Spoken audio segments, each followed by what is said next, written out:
தமிழர்களின் நிலப்பரப்பை உற்று நோக்கினால் அங்கே ஒரு மாவீரன் காலம் காலமாக நின்று கொண்டிருப்பதை பார்க்கலாம்.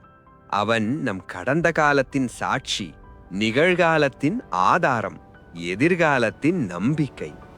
அவன்தான் பனை. உலகத்திற்கு இது ஒரு தாவர வகை. ஆனால் தமிழர்களுக்கு இது வெறும் மரமல்ல, இது நம் உறவு. இது பூலோக கற்பக விருட்சம். கேட்டதெல்லாம் கொடுக்கும் வள்ளல். வறண்ட நிலத்திலும் வானம் பார்த்து நிமிர்ந்து நிற்கும் தமிழ்நாட்டின் மாநில மரம். தமிழர்களின் வாழ்வியலோடு இரத்தமும் சதையுமாக கலந்த ஒரு உயிர் மரம்.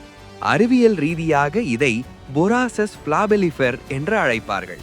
இது ஆப்பிரிக்காவில் தோன்றியதாக சொல்லப்பட்டாலும் இதன் உண்மையான ராஜ்யம் இந்தியாவும் தெற்காசியாவும் தான். பனையின் இயல்பு மிக விசித்திரமானது. இது சுமார் 120 ஆண்டுகளுக்கு மேல் வாழக்கூடியது.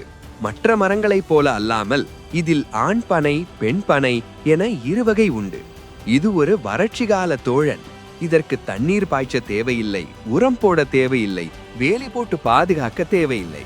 தானாக வளர்ந்து தனக்கான நீரை தானே தேடிக்கொள்ளும் சுயமரியாதை மிக்க மரம். எப்பேற்பட்ட புயல் அடித்தாலும் மற்ற மரங்கள் வேரோடு சாயும் போது பனை மரம் மட்டும் காற்றில் நடனமாடிவிட்டு கம்பீரமாக நிற்கும். பனை மரத்திற்கும் தமிழுக்கும் என்ன சம்பந்தம் என்று கேட்கிறீர்களா? பனை மரம் மட்டும் இல்லை என்றால் இன்று நம் தமிழ் இலக்கியங்கள் இருந்திருக்கவே இருக்காது. காகிதம் கண்டுபிடிக்கப்படாத காலத்தில் நம் முன்னோர்களின் அறிவை சுமந்து நின்றது பனை ஓலைகள்தான்.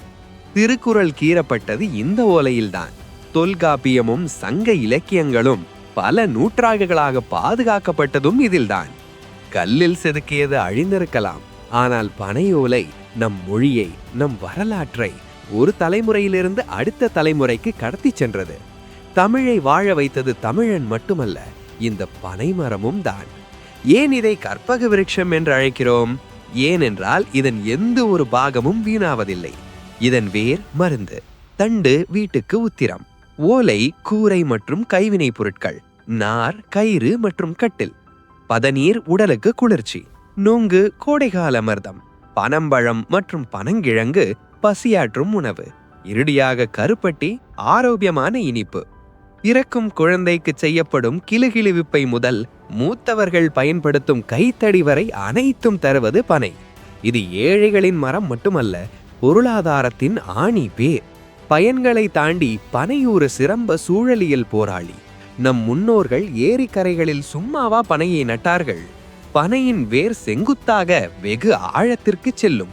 இது மழை காலத்தில் நீரை உறிஞ்சு நிலத்தடி நீர்மட்டத்தை உயர்த்தும் ஒரு இயற்கை வாட்டர் டேங்க்.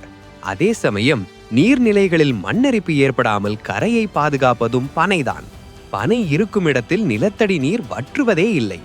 இன்று நாகரிக வளர்ச்சி என்ற பெயரில் ரியல் எஸ்டேட் மற்றும் செங்கல் சூளைகளுக்காக லட்சக்கணக்கான பனை மரங்கள் வெட்டி வீழ்த்தப்படுகின்றன.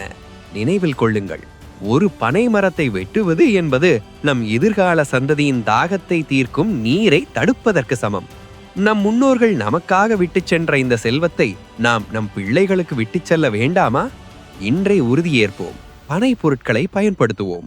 முடிந்தால் ஆளுக்கு ஒரு பனை விதையை நடுவோம். பனை காப்போம், தமிழ் மண் காப்போம். நன்றி. Signing off, Fact Verse Tamil.